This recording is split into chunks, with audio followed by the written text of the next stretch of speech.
Assalamu Walaikum. Hello friends, how are you? Welcome back to my another video. In this video, I am going to show you how to write text in shapes in Excel. Let's get started. At first, you have to open your Excel workbook. Now we want to write text in shapes. At first, go to the insert menu. Select the shape drop down menu. We can see here many shape. You can add any shape. Now I am select the heptagon. Then draw the heptagon to this slide. Now I am select the shape and go to the shape format menu. Choose the shape fill option and select the any color. Now I am select this color. You can add the shape outline or remove this. Now I am click no outline. You want to add text, click right button and select this edit text option. And we can see here show the cursor. You can write anything. Now I am write some text.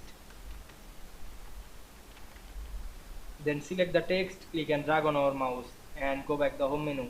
You can increase the size of text or make any effect to this text. Now I'm applying the bold effect. You can add the color, select this color option and choose another color.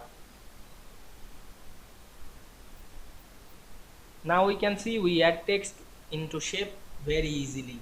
I hope you enjoyed my video. Please like, comment, share and subscribe my channel. Thanks for watching.